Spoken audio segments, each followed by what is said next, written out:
Hello, I'm Dr. Ryan Thompson. I'm director of Mind Matters Clinic. And with me tonight is Asha Brock.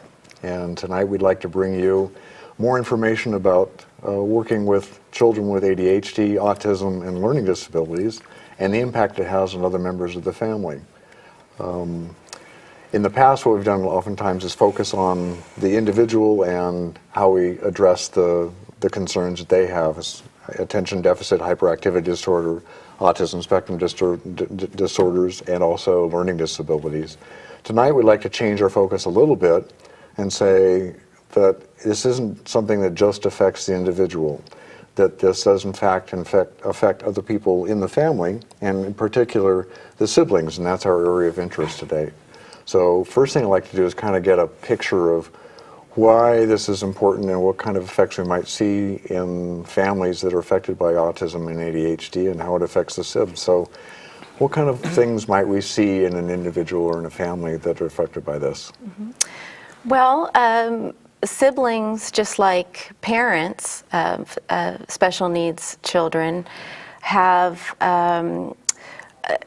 lots of feelings of isolation and guilt and concerns about the future of their siblings. So they share a lot of the same concerns that parents do.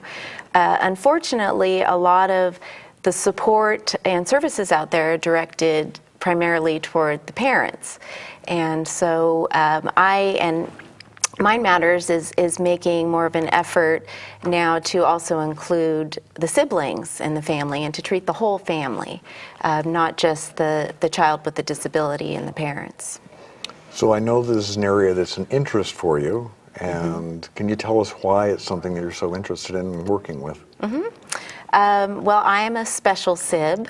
I use the term special sib because neurotypical sib is a mouthful and it sounds very clinical. I think special sib sounds a little friendlier. What is neurotypical? I should explain that. The neurotypical sib, in the field we call them neurotypical as opposed to the child with the disability. So a child that's developing typically, mentally and in quotes, kind of like the normal kid in the normal, family. But yeah, instead of saying like normal, that, right? we don't like to say normal. So neurotypical, but I like the term special sib for because I think it sounds friendlier and, like I said, less clinical. So that's how I'll be talking about the neurotypical sib tonight. Okay. It's a special and tell sib. me more about your experience. So I am a special sib myself. I grew up with a brother who had Down syndrome. Unfortunately, he passed away when he was 18.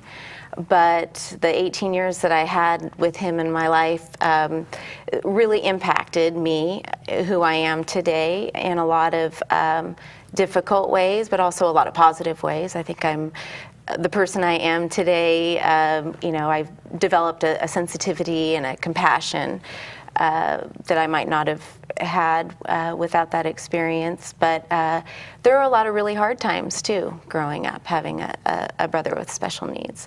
And I've always wanted to help other special sibs. And I finally have the opportunity now at Mind Matters, and I'm really excited about that. So I've been doing a lot of research about special sibs, and in researching on the internet, I found something called the Sibling Support Group, and it was started by a man named Don Meyer. And so I've gotten a lot of information from him and his books, and he developed a program called Sib Shops, which I'll talk about some more in a little bit. And so a lot of the information that I'll be presenting tonight is information that I've gotten from researching. So you've said his that information. a lot of times we recognize that a child with special needs will affect the parents, and it'll affect how they have their parenting role and that sort of thing. And you mentioned something about isolation and things like that that siblings might feel. Can you tell me more, give me more examples maybe of what kind of feelings or thoughts a special sib might have that goes unrecognized or unnoticed by other people?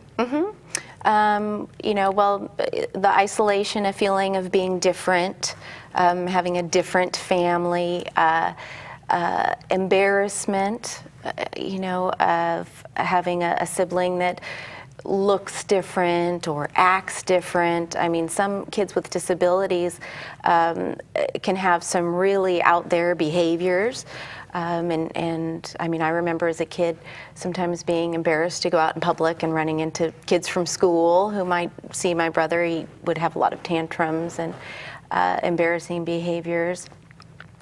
Resentments. A lot of special sibs feel like their disabled special needs sibling gets more attention than they do, or special treatment. So kids can feel resentful in that way. Because they do get special treatment. They do do get special attention. They do. And part of that, I think a lot of times they get a lot of the parents' energy. So then I would imagine special sibs feel a bit left out, or a bit, I don't know, getting the short end of the stick, so to speak. Neglected. Yeah. Right. So how does that, do you ever see changes in their behavior when they do experience this? I mean, what would a special sib act like if these were the things that were going on? Well, in some cases, a special sib might work really hard to be the perfect child. They might set really high expectations for themselves and achieve a lot. In other situations, they might act out in ways that gets them negative attention. So why would they set such high expectations for themselves? Well, oftentimes they feel like they need to compensate for their siblings' disability. They feel that the pressure is on them, especially in a two-sibling family, and they might feel like their parents expect them to make up for what their sibling can't do. So that can be a real struggle when they're trying to, in a sense, prop up the family that way. Right, that's a lot So they try too hard pressure. sometimes. Okay. And that pressure can lead to anxiety and perfectionism and being just really hard on oneself. So how about working with kids that are special sibs? Is it likely or possible that they should talk to other families who have a special sib involved? Yeah, it's actually very important. Most parents of special needs children would never dream of getting through the experience without having other parents to share their struggles with, and same goes for siblings.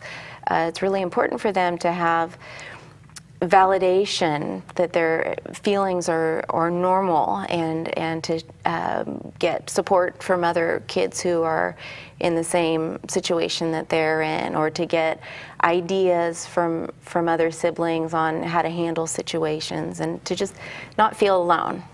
Well, it seems like some of those feelings aren't very pretty, though. Is that, I mean, that must be difficult at times to, if you're a special sib, to tell somebody else, I'm angry, I'm resentful, I'm these things towards my brother or my sister who has a special need kind of a problem. I mean, how as a parent might you work with that?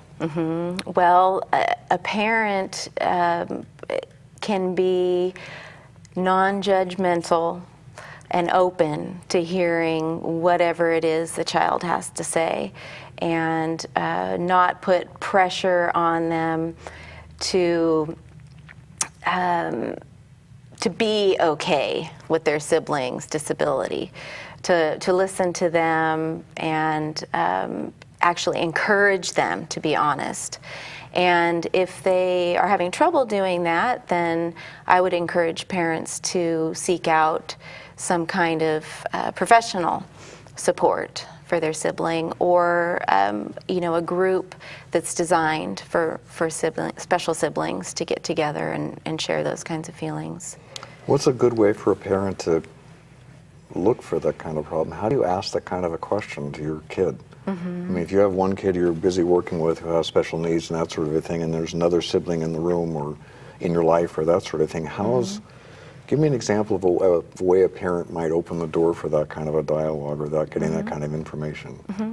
Well, by sharing maybe some of their own negative feelings and modeling for them that it's okay to have these negative feelings and love the child with the special needs, that being angry, resentful, embarrassed doesn't negate any love that they feel. So by modeling. Also, there are some books out there that parents could buy their kids and share with their kids to read. Don Meyer has a couple of good books for siblings. One is written specifically for younger siblings. They're essays written by younger kids, their experiences, and then he also has one for older adult siblings, essays written. So that would be a way to get a conversation started. So I'm kind of picturing if I was modeling something for my son or daughter, it would be, say in the moment, say it's a public appearance or you're going to the pizza place and your special needs child acts up, he does something socially inappropriate, then at that moment I might attend to that problem, but then would I then in a very short period of time then turn to the sibling and then kind of acknowledge that I'm feeling embarrassed, that I'm angry, that I'm frustrated, and that's okay. Right. Okay. Yeah. And then where do they go with that at that point? Do you walk them through the process of how you resolve that? Sure. You can come up with coping strategies for situations like that. You can even have a plan ahead of time for how to deal with a situation like that. So potentially it would be something if you would give the parent tools ahead of time then. Because if you're saying have a plan, that means they need tools before you get there. Right. And not wait till you have a problem and then try to figure it out. Right. And that's what you're talking about as far as getting training for the parents? Okay. So then potentially parents, even before they start this process, they themselves need to get educated and get support before they open these doors for the siblings.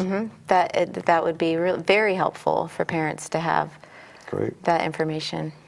Now, as a sibling, I know you've said something before that was really important, that the sibling of a child with special needs will be around longer than the parents of that other sibling. So how does that affect the special sib, knowing that they're going to have a brother or sister within a couple of years of themselves, and they're going to go through the rest of their lives together? How does it affect their future? Yeah, well, that's a really good question, and it's important for the sibling, for the special sib, to have a positive relationship with the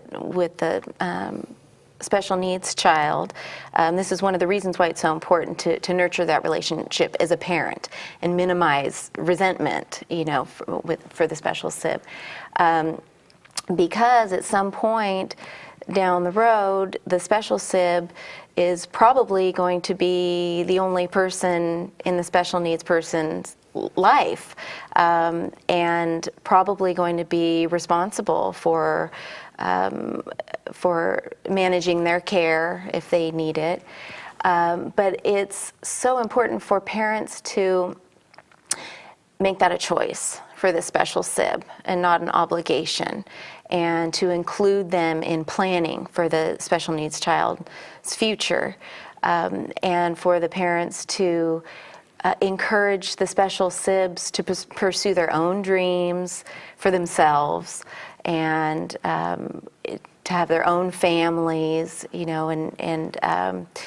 and not feel obligated to make their lives all about the special needs child. So it sounds like it's a mix between realizing that the likelihood is that if there's more than one SIB, that one of the SIBs may take on that role after the parents are gone, yet trying not to make it a burden for the special SIB. Right. So that's got to be a challenge. It is a challenge, and if possible, having a backup plan is a good idea. And not all families can afford to do that, but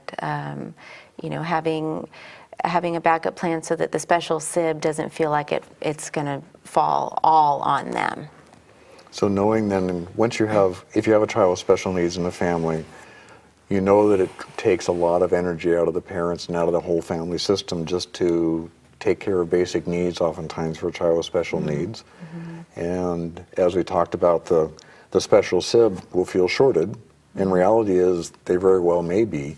How do you explain that to a special SIB that that's true and that they have to be okay with it? How do you do that? What kind of things do you say to them? Well, you give them as much information as you can about their siblings' disability, and be very clear about what the other child's needs are, and explain to them that's why a lot of the attention is going toward this other child.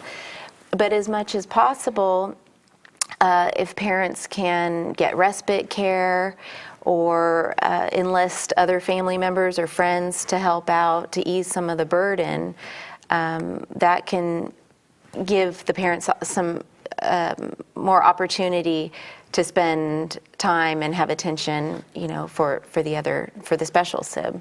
So then it's important for the parent to spend time with the special SIB. What are typical barriers for making that happen?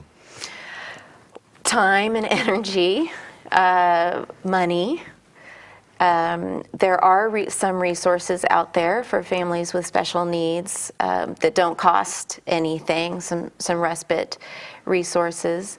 But connecting and respite with resource, I know when you say that word, for some people they understand that really means finding resources where you can take the child with special needs and that somebody else is taking care of them while you're doing the other thing. Yes. Which can be in a formal way or it can be an informal way, right? Could be a family member, could be a friend, could be anybody that provides that, or an agency that provides the respite, right? Right. Yeah, because that's not all easy to do. I guess part of that is I know that a lot of parents feel guilty about asking for help, that they shouldn't need to ask for the help.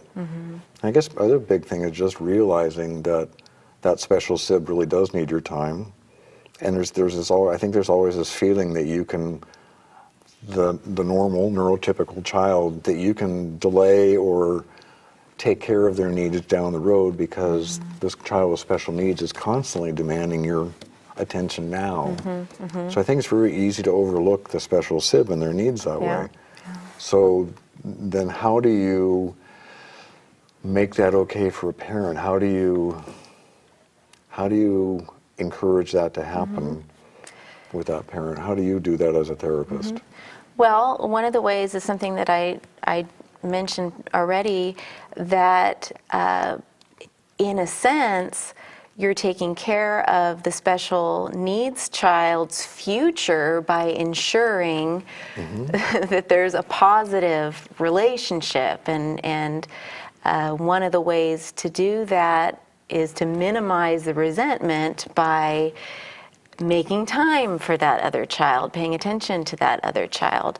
So if parents can think of it in that way, that they are, in a sense, also taking care of the special needs child by taking care of the special SIB. I think the untold part of that also is that a lot of times when the parents do take the time to spend time with special SIB, they feel restored, they feel better, and then they feel more positive about the whole thing too. But I don't think sometimes they know that until they do it. Yes, and that's the message that we try to give to parents in general. It's the whole oxygen mask thing in the airplane. You have to take care of yourself before you can take some care of somebody else.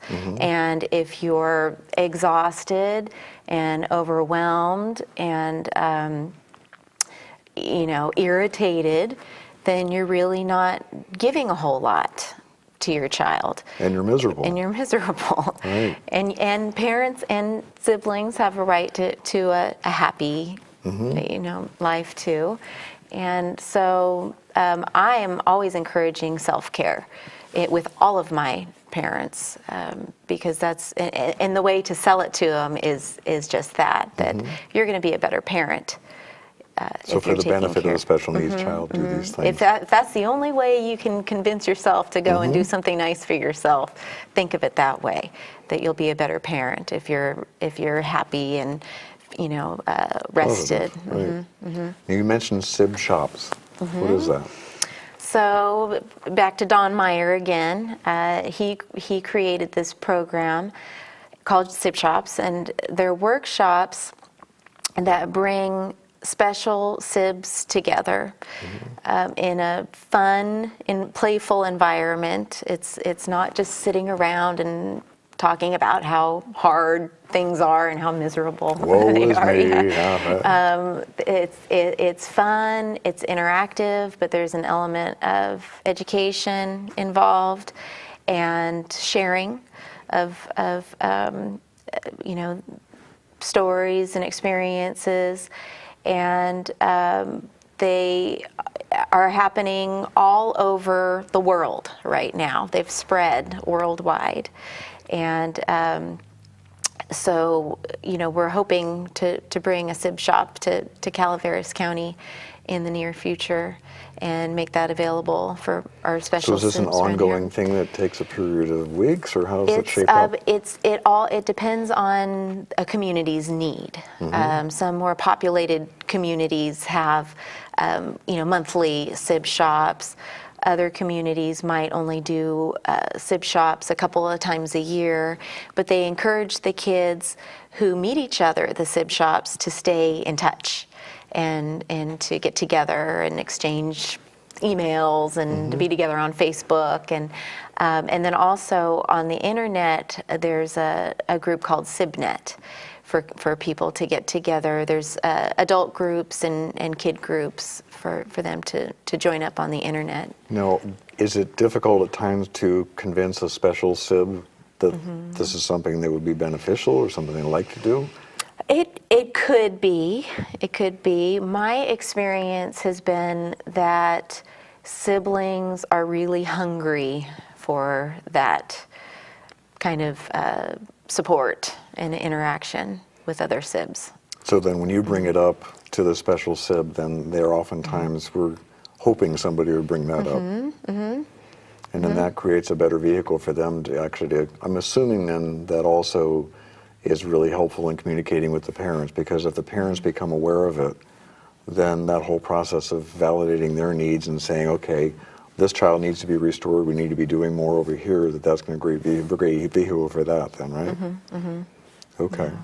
And you mentioned something about parents having their perspective on the special needs child is going to influence the way the SIB sees the special needs child. Can you explain that for me? Yeah. Oftentimes the parent's perspective can have a greater impact on the special SIB's experience than the actual disability. So a parent who seeks out support and respite and information, or a parent who models resiliency, it can be more important than for the special SIB than the actual disability. So then when you see a child who has special needs, and you see a special needs SIB, I know I have to get the terms all down here. I want to go back a little bit again to say that they might not always act in a kind way towards their SIB. How do you respond to that as a parent? Well, as hard as it is to watch, kids, your children being unkind to each other, teasing one another. It's really, and it is even harder for a parent of a special needs child to see their special needs kid being picked on by the other sibling. As hard as that is, it's really important to let the children have a normal sibling dynamic. For a couple of reasons. It's important for the special needs child, kind of toughens them up. It prepares them for life out in society when they get older. You can't keep them in a bubble, right? But then it also is just a fair thing to do for the special sib, to allow them to be a regular kid, a regular sibling, to get in trouble. They shouldn't be expected to be perfect. And again, I get back to the minimizing the resentments, which is an important thing. Well, I know I run into a lot of times with kids is that if the neurotypical child does react negatively to the child with special needs, that they immediately go to a place that would make them feel shameful, that they're ashamed. You shouldn't pick on your brother, he has special needs. Right. Well, he just threw his shoe and hit me in the head. How am I supposed to respond? So sometimes I know that they end up feeling really bad about themselves, and then who do they talk to, right? So then you have the special sibs who's reacting normally to somebody who's provoking them, but they can't. So their hands are tied, and then when they do react, then they get heaped on with shame and guilt and all sort of things, and then get stuck with those feelings. Yeah. So then those things, I think, then end up manifesting in other ways. Right. Yeah, that's why it's really important for parents to watch themselves with the, you know better than he does, or you're stronger than he is, or that kind of stuff. So part of that supporting a special sib is making sure the parents are in a place where they recognize, okay, this is really expected behavior, this is okay. And even my other normal child, neurotypical child, can make a mistake, because God knows the parent makes mistakes. Right. But I think sometimes it's the parent's own fear that drives that feeling that you can't let the other child do that, because it might go spin out of control, and that bad things are going to happen. But I think your point was well taken. At some point, even the special needs child has to learn that there's consequences to what they do in working with their sib, and what better environment to do that, and to have it with your sib in your house, right, with a sibling who probably really does love the special needs child too, and that they can then work it out and get through the process, and they both learn from it. Right, because if they grow up and go out in the workplace and throw a shoe at somebody, what's going to happen? Right. Yeah, so it it won't always be as controlled as we'd like it then, right? So it's a training ground for the real special life. needs. Yep. Yeah. Well, good. So what I think we've done tonight is try to focus on the idea that special needs kids are not just an issue for themselves or for the parents, but there's this whole other group of individuals called the siblings who are going to be affected by their behaviors, and being able to work with them is important. So hopefully we've all learned from that, and hopefully we keep our minds open to that, and look for the resources they need when we need them. Thanks for being here.